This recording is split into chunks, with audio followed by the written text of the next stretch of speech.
Somewhere tonight, two people are opening their very first investment account at the exact same time. Same age, same paycheck, same $400 a month left after rent. One of them spends 6 months trying to find the perfect stock, doom-scrolling crash predictions, waiting for the right entry.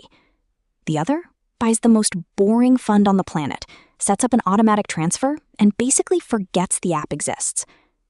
30 years later, the boring one retires with more than $1 million. The smart one? Less than half that. Same money, same market, same timeline. The difference wasn't brilliance, it was participation. Or honestly, the lack of it. So no, this isn't just a video about investing. It's a video about getting out of your own way in what might be the weirdest market setup in modern history. And yes, I'm Vanessa, and I spend an embarrassing amount of time thinking about money and why smart people keep accidentally setting it on fire. If you've ever opened an investing app, stared at it like it personally offended you, and then closed it, stay with me. By the end of this, you'll know exactly what I do in 2026, in what order and why. Clean, simple, no nonsense. Now, before we put a single dollar to work, I need to be straight with you about the year you're starting in. Because 2026 is not normal, and anyone giving beginner investing advice without saying that out loud is doing you dirty. Here's the situation. The US stock market has already had 3 monster years in a row. The S&P 500, which is just the 500 biggest US companies bundled together, returned about 25% in 2024, almost 18% in 2025, and as I'm recording this in mid-2026, it's up roughly another 11% this year. If you were invested through all of that, you probably feel like a genius right now. Cute. Because those gains came with a catch. A pretty big one. US stocks are now trading at the second most expensive valuation in 140 years of market history. The measure people use is called the Shiller-Cape ratio. It compares stock prices to company profits averaged over a decade. Long-term average? Around 17. Right now, about 40.7. The only time it's ever been higher was December 1999. And if that date rings a bell, yeah, you know why some very smart people are sweating. Then there's the concentration issue. The market has never been this top-heavy. Apple, Microsoft, Nvidia, Amazon, Alphabet, Meta, and Tesla, the Magnificent Seven, now make up almost 35% of the entire S&P 500. 7 companies out of 500. That's not diversification, that's a giant tech-flavored bet with 493 side characters. And the big institutions aren't exactly popping champagne either. Vanguard is currently projecting US stocks may return somewhere between 3.5% and 5.5% a year over the next decade. Not 10%, not even close. 3.5 to 5.5. Why? Because when you buy expensive stuff, future returns usually shrink. That's not doom. That's math. So now you're probably thinking, okay, Vanessa, cool. Sounds like I should just wait for the crash. And that instinct? Totally human. Completely understandable. Also, one of the most expensive mistakes in investing. Let me show you why. Back in 2012, people were already calling the market overvalued. Some said by as much as 50%. The S&P 500 was around 1,400. A lot of people waited for the inevitable correction. It never came. And the market is now more than 4 times higher than it was then. So the people who sat out didn't protect themselves from anything. They just missed 13 years of growth while being technically right and financially useless. Here's the stat that should basically end the "I'll wait" conversation in your head. Over every since 20-year period in US stock market history, including the Great Depression, the 1970s, the dot-com crash, 2008, COVID, all of it, the S&P 500 has never lost money in real inflation-adjusted terms when dividends are included. Not once. So no, expensive markets do not mean you wait. They mean you stop gambling. They mean you stop trying to be clever and start being consistent. That's what this whole plan is built for. But before we get to what to buy, we need 30 seconds on why this matters at all. Because if you don't understand the why, you'll bail the first time the market drops 20%. And it will, absolutely. If your money is sitting in a regular checking account right now, it's not safe. It's leaking quietly in the background while acting innocent. Inflation in early 2026 is back up around 3.8%, the highest since 2023, partly because of an oil shock nobody asked for. Meanwhile, the average traditional savings account in America pays about 0.38%. So your bank is giving you basically nothing, while the stuff you actually buy is getting almost 4% more expensive every year. That's not saving. That's paying rent to stay poor. Run the numbers. If you have $10,000 sitting in a normal account and inflation averages just 3% for 10 years, the screen still says $10,000, but it only buys about $7,400 worth of stuff. You didn't crash. You didn't get scammed. You just stood still. And standing still is the bad move. Now, compare that to investing. The US stock market has historically returned around 10% a year over the long run, or about 7% after inflation. The real magic isn't one great year. It's what happens when the returns start stacking on top of each other, compounding. And I need you to actually feel this, not just nod politely at it. Say you invest $1,000 and it grows 10% this year. Cool, now it's $1,100. Next year, though, you don't earn 10% on $1,000 anymore. You earn it on $1,100, then $1,210, then $1,331. The growth starts producing more growth. Leave that same $1,000 alone for 30 years at 10%, and it becomes about $17,400. You did nothing. The money did the work. Honestly, rude, but beautiful. Here's the part nobody warns beginners about. Compounding feels fake for a long time. Charlie Munger said the first 100,000 is the hardest, and the math backs him up. If you invest $500 a month at 7%, it takes about 11 years to reach your first $100,000. 11 years. But then the next $100,000 takes about 6. The one after that takes about 4. Eventually, the account starts growing faster than your monthly contributions because the portfolio is doing more work than you are. Early on, you're the only one working. Later, the money starts freeloading. Every wealthy retiree you've ever met simply made it through the freeloading phase. And that brings us to the most uncomfortable section of this video, because before I tell you what to buy, I have to tell you what can actually wreck this whole plan. You. Every year, Dalbar runs the same depressing study. They compare what the stock market returned to what the average investor actually earned. You'd think those numbers would be close. They are not. In 2024, the S&P 500 returned just over 25%. The average equity fund investor earned 16.5%. That's an 8.5 percentage point gap, and it didn't disappear into fees or fraud. It vanished because of behavior. People bought after things went up, sold after things went down, sat in cash waiting for clarity, jumped back in late, repeated the cycle like it was cardio. The market handed out 25%. The average person fumbled a huge chunk of it. And the reason is simple. In investing, what feels right is usually wrong. JP Morgan studied what happens if you put $10,000 into the S&P 500 and leave it alone for 20 years. Fully invested, never touched, it would grow at about 10.6% a year. But miss just the 10 best days in that entire stretch, 10 days out of roughly 5,000 trading days, and your return drops to 6.4%. Miss the 30 best days and you're down to 1.5%, which is basically savings account territory. In one version of the study covering 2003 to 2022, the buy and hold investor turned $10,000 into about $64,800. The investor who missed the 10 best days ended with $29,700. Less than half for missing 10 days. Fine, you're thinking. I'll just make sure I don't miss them. You will. And here's the little knife twist.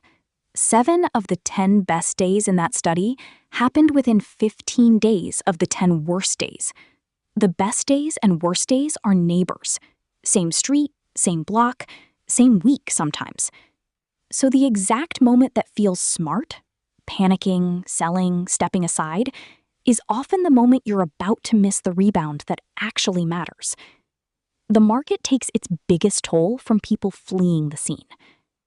There's also that legendary finance story, probably apocryphal, Fidelity never fully confirmed it, that the best performing accounts belonged to people who were dead or had forgotten they had an account. Even if that exact study never happened, the lesson is still true. Inactivity beats activity more often than people want to admit. Your portfolio is one of the few places in life where neglect can be a superpower. And if you want the other side of that coin, look at day trading. A study in Brazil tracked people who day traded over multiple years. Of those who kept going for more than 300 days, 97% lost money. Only 1.1% made more than minimum wage. Another study in Taiwan found fewer than 1% of day traders were consistently profitable after fees. So no, these aren't lazy people. These are often motivated, intelligent people working very hard to turn their savings into someone else's savings. Which is why everything I'm about to give you is built around one assumption. You are a normal human being who will panic at some point. We are not building a portfolio for the calm, enlightened version of you.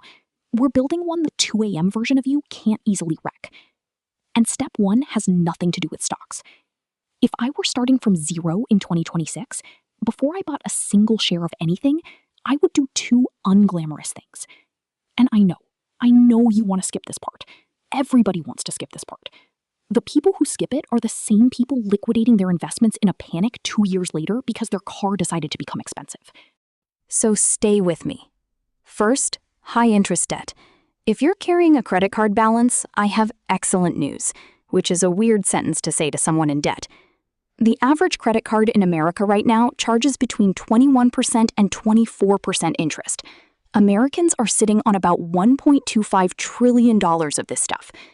Here's the reframe that changes everything. Paying off a 22% credit card is mathematically identical to locking in a guaranteed, tax-free, zero-risk 22% return.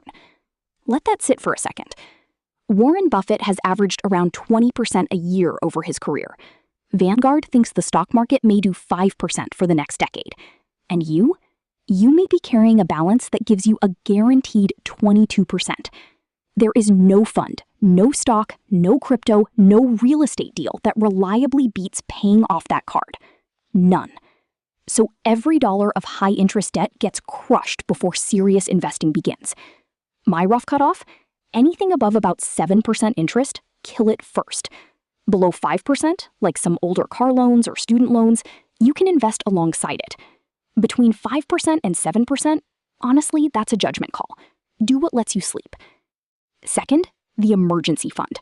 3 to 6 months of essential expenses sitting in a high-yield savings account. Not a regular savings account paying 0.38%, a high-yield one, which in 2026 is around 3.5% because rates are still sitting around 3.5 to 3.75%. Same FDIC insurance, much better yield. Takes about 10 minutes to open online. And yes, most people still haven't done this, which is one of the great mysteries of personal finance. Why does an investing video care so much about an emergency fund? Because it's not really a savings product, it's armor. Crashes love bad timing. They show up right when you get laid off or your water heater dies or a medical bill lands like a body slam. The emergency fund is what lets you stare at a crashing market and feel absolutely nothing. That ability to do nothing? That's gold. One practical note, you do not need the full 6 months saved before you start investing. That could take forever, and we already established time matters. Get 1 month saved as a starter buffer. Kill the toxic debt. Grab the 401k match, which I'm about to explain. Then keep building the rest in parallel. Speaking of that match, we've reached the part of the video where I get to talk about the only free money in the entire financial system, and about the huge number of people who casually walk past it every year. First, one thing that trips up beginners: an account is not an investment. A 401k is not a thing you buy. It's a bucket, a container. The investments go inside the bucket, and the bucket determines the tax treatment. So before we choose investments, we choose buckets in order. Bucket 1, the 401k, but only up to the employer match. This is the account from your job, where money comes out of your paycheck before you see it, and a lot of employers offer some kind of match. Usually something like, we'll put in 50 cents for every dollar you contribute up to 6% of your salary, or dollar for dollar on the first 3%. And I need you to understand what that really means. If your employer matches 50% of your contributions, that's an instant, guaranteed 50% return the moment your contribution lands, before the market does anything, before the year even starts. There is nothing else like it. And yet about 1 in 4 workers doesn't contribute enough to get the full match. Americans leave around $24 billion of free money on the table every year. The average person who undercontributes gives up about $1,336 annually. Over 20 years, that's around $43,000. 43 grand, mostly because the enrollment form was annoying. So yes, this is non-negotiable. Log into your 401k this week and make sure you're contributing at least enough to capture the full match. In 2026, you can put up to $24,500 of your own money into a 401k. But don't get distracted by the cap yet. Just get the match. Bucket 2, the HSA, or health savings account. If your insurance is a high-deductible plan, and a lot of them are now, you may qualify for what is quietly the most tax-advantaged account in America. In 2026, you can contribute up to $4,400 as an individual or $8,750 for a family.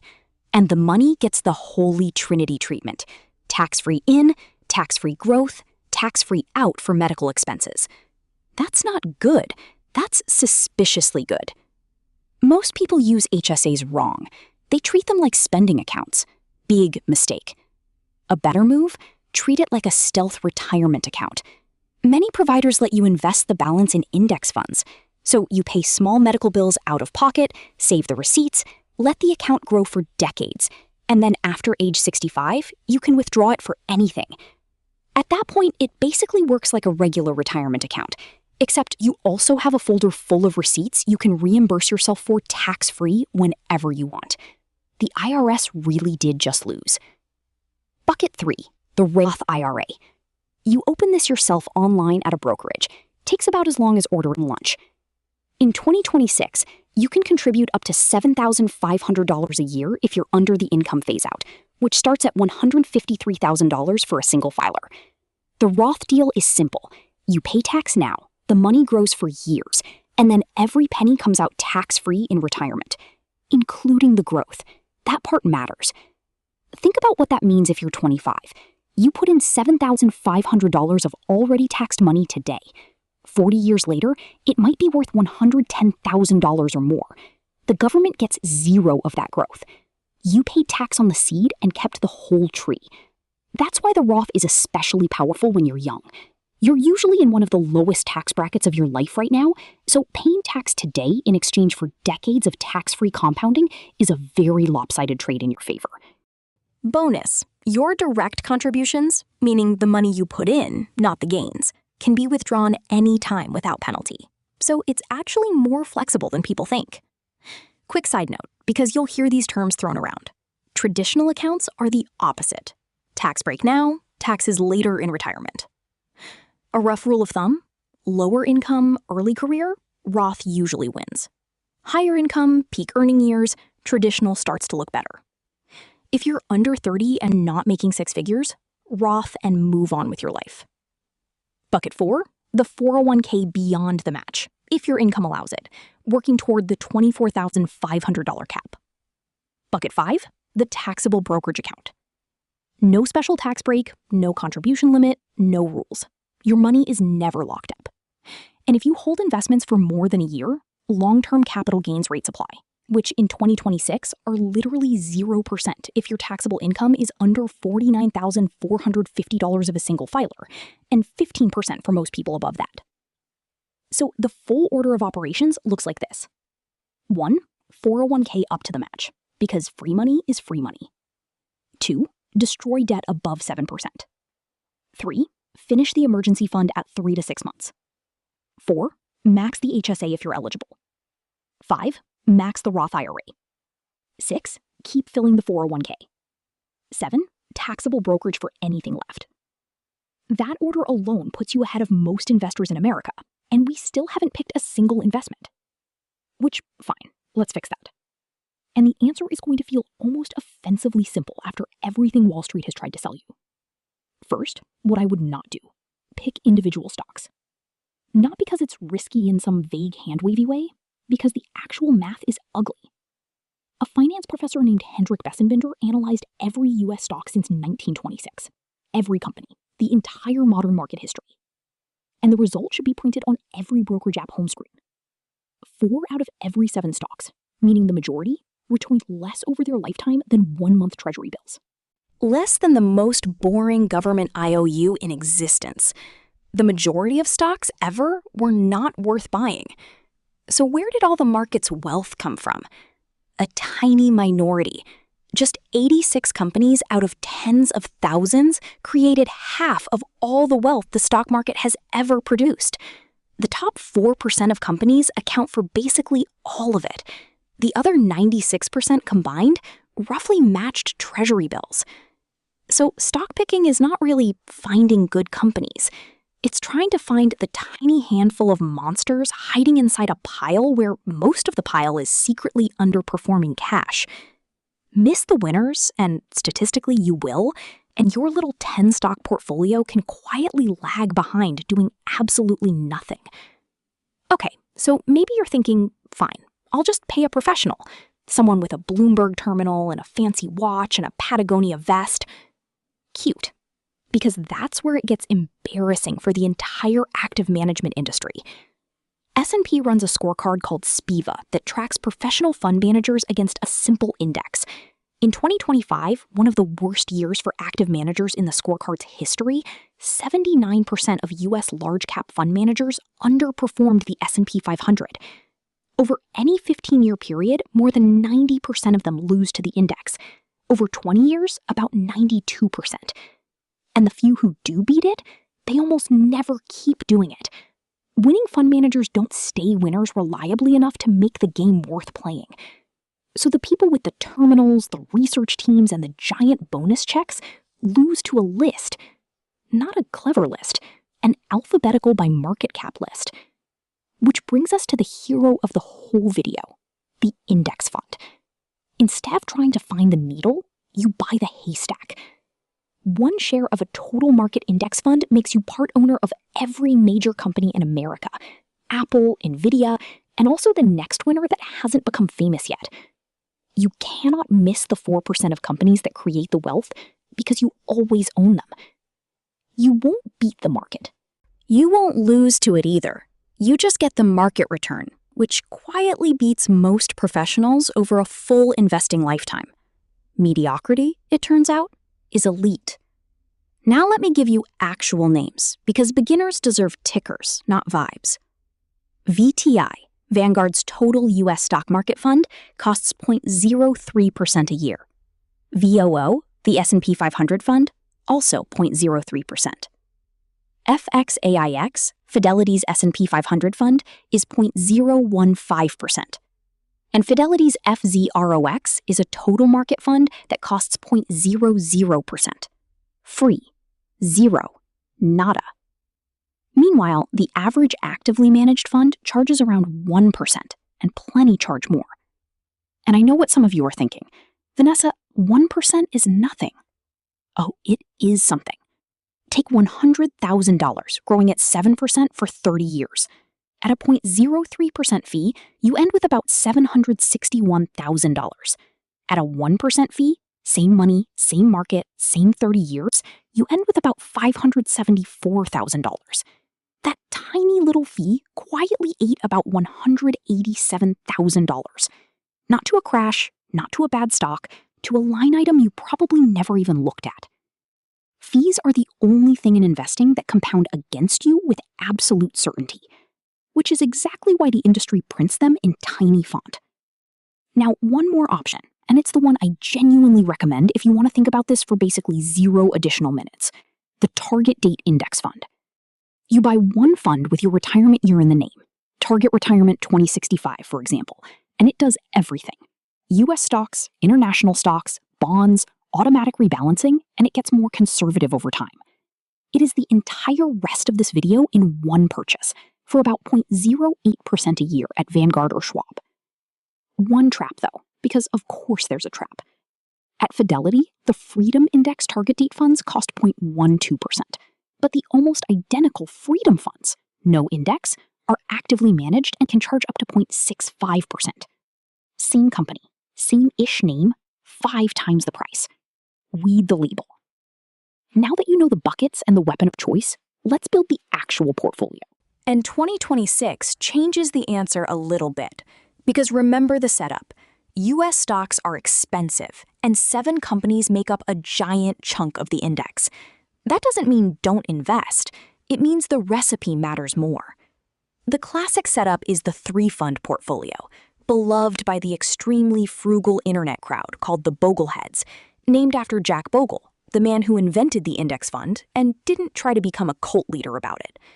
3 ingredients: a U.S. total market fund, like VTI, an international total market fund, like VXUS, and a total bond fund, like BND. That's it. 3 funds.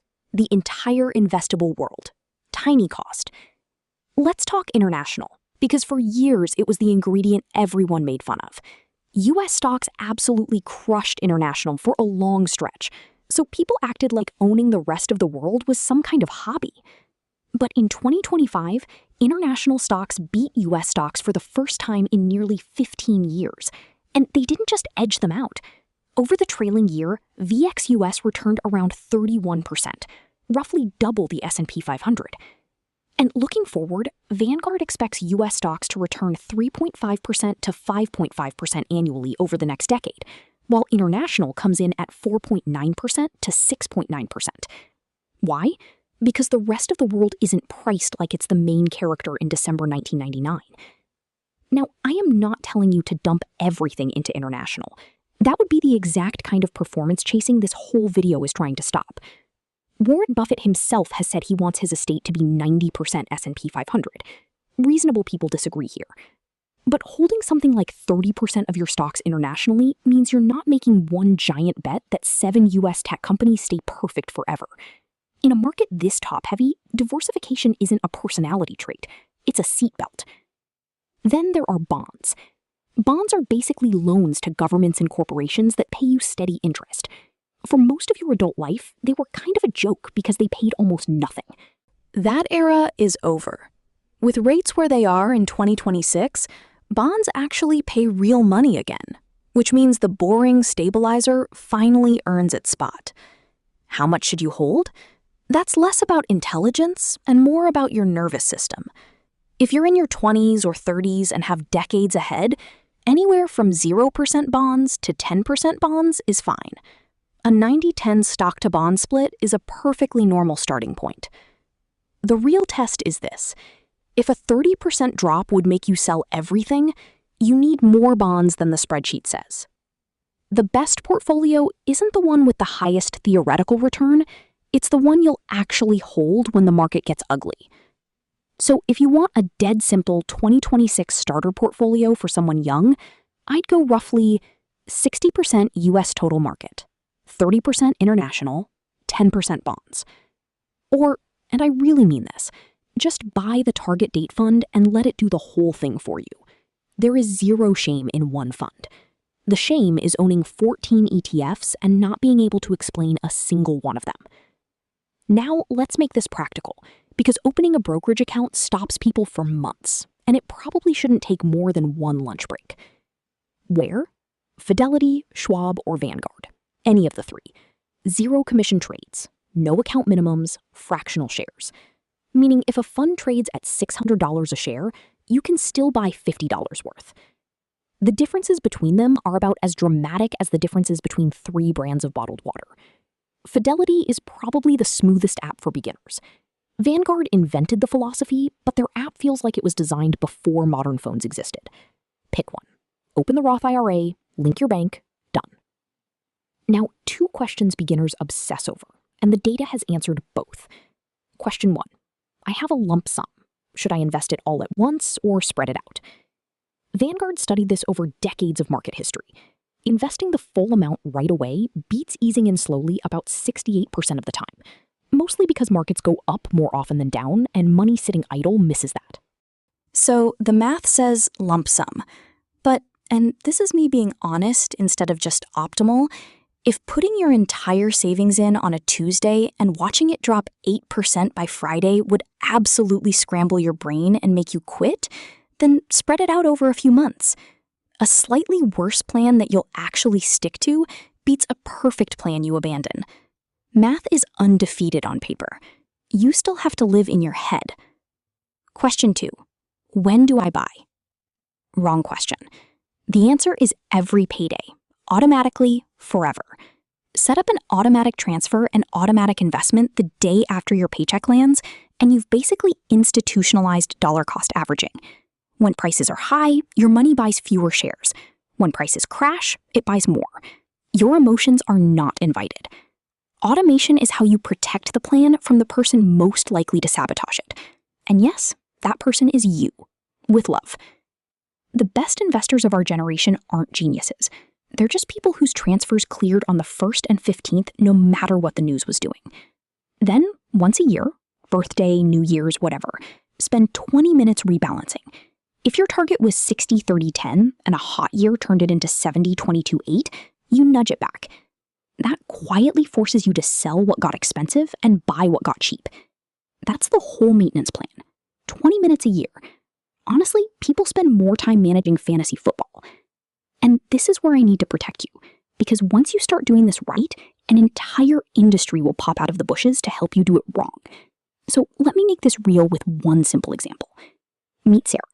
She's 27, makes $62,000 a year, has a 401k that matches 100% of the first 4%, has $3,800 on a credit card at 24%, about $1,200 in checking, and a 2014 Honda she treats like a sacred artifact.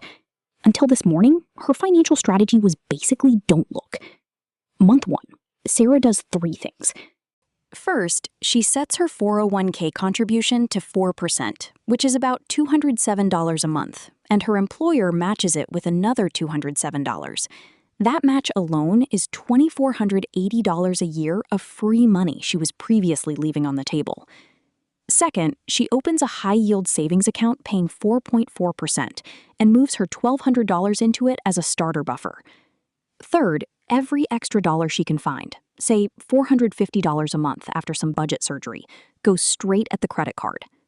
By month 9, the card is gone, and that was the highest return investment she could have made on the entire planet. Better than Nvidia, better than Bitcoin's best year. Guaranteed. From months 9 through 18, that same $450 a month builds her emergency fund to around $7,000, about 4 months of essential expenses, earning 4.4% while sitting there doing its real job, which is making her financially harder to wreck. Then, around month 18, the fun part starts. Sarah opens a Roth IRA at Fidelity in 11 minutes on her phone, sets up an automatic $450 monthly investment into a target date 2065 index fund at 0.12% a year, and closes the app. That's $5,400 a year into the Roth. Not the max, and that's okay, because the max is a ceiling, not a grade. Now fast forward at a humble 7%. If she never gets a raise, never increases a contribution, which would be frankly rude because Sarah is clearly going somewhere, her 401k with the match plus her Roth lands around $1.1 million by age 65. With normal raises and contribution increases, she gets there sooner. Total time spent managing this empire? Roughly 20 minutes a year, plus the 11 minutes it took to set up. 18 months ago, she had credit card debt and anxiety. The plan didn't ask her to become a different person. It asked for 3 decisions and a direct deposit form. That's the entire trick. And it's exactly because the trick is so simple that an entire industry exists to convince you it isn't. Which brings me to the section that can save you more money than everything else combined. The financial industry mostly gets paid for activity, products, and complexity. Your returns are almost an afterthought. Keep that in mind, and these traps become a lot easier to spot. Trap 1, the 1% financial advisor. A lot of advisors are perfectly nice people. They'll meet you in a nice office and manage your portfolio for just 1% of your assets each year. We already did the math on fees, and it's the same horror movie. That 1% can eat roughly a quarter of your final wealth over a lifetime. That's hundreds of thousands of dollars, usually in exchange for putting you in the same index funds you could buy yourself in 11 minutes. And the fee scales with your assets, not their effort. If you ever genuinely need help, complicated taxes, a business sale, an inheritance, Hire a fee-only fiduciary who charges a flat or hourly rate, like a lawyer. Pay for advice, not a permanent tax on your net worth. Trap 2. Whole life insurance sold as an investment. At some point, usually right after you get a decent salary, someone you haven't heard from in years will suddenly care deeply about your financial future and pitch you a policy that's both life insurance and an investment. It is a worse version of both. The fees are huge, the commissions are delicious, which is why they found you first, and the returns usually lose to the boring 3-fund portfolio. If people depend on your income, buy cheap term life insurance, invest the difference, and let the friendly salesman go discover a new hobby. Trap 3. Robo-advisors. Betterment, Wealthfront, all of those. They charge around 0.25% a year to automatically do what a 0.08% target date fund already does. They're not evil. If the app polishes the difference between you investing and not investing, fine, call it training wheels tax. But understand what you're paying for. A nicer interface on top of the same basic index fund logic, just at a higher price. Now you know enough to not need it. Trap 4. Crypto. Let's be honest about this one. Bitcoin hit an all-time high around $126,000 in October 2025. As I'm recording this, it's trading around $67,000 to $71,000, down nearly half in 8 months, with billions flowing out of Bitcoin ETFs in record streaks. Now, plenty of people who bought years ago are still way up. I'm not here to tell you Bitcoin is going to zero, because I don't know. And neither does the internet guy yelling in all caps. Here's what I would do. Nothing. At least until the foundation is done. Debt gone, emergency fund built, match captured, Roth funded. After that, if you still want exposure, cap it at something like 1% to 5% of your portfolio and mentally classify it as speculation, not investing. Something that can lose half its value while you're deciding lunch is not where the rent money or retirement plan lives. That's the casino annex. Casino money goes there. Notice the pattern. Every trap sells you a story about doing better, and every one of them mathematically makes you do worse. The boring plan has no salesperson, because nobody gets a commission when you buy VTI and go touch grass. That's usually how you know it's the right move. Okay, real talk for a second, because I want to reset your expectations about what behind and ahead actually look like in America. Social media has convinced a whole generation that everyone else has a 6-figure portfolio and a Roth IRA they opened in middle school. Reality is much less glamorous. The median American household earns about $83,700 a year. The median retirement savings among households that have any at all is $87,000 total across all ages. For households age 55 to 64, the median is $185,000. While Americans say they'd need roughly $1.5 million to retire comfortably. And about half of US households have no dedicated retirement savings at all. Not a little. None. I'm not saying this to dunk on anybody. A lot of people were failed by stagnant wages, jobs without 401ks, and a system that made all of this weirdly confusing on purpose. I'm saying it because if you do the steps in this video starting from literally zero, you'll be ahead of most of the country in a couple of years. The bar on Instagram is fictional. The real bar is on the floor. Now, for the question everybody actually came here for, what can you realistically expect? Let's use a 7% average return, which is me being conservative given how expensive 2026 looks. $300 a month for 40 years becomes about $720,000. $500 a month becomes about $1.2 million. $1,000 a month for 30 years lands around $1.1 million. And in every one of those cases, most of the final number is growth, not your contributions. The market did most of the lifting. Your job was showing up every month and not getting cute. But here's the part people get backwards. In your first decade, the actual market return barely matters. Seriously. If you've got $10,000 invested, the difference between a great year and a mediocre year is a few $100s.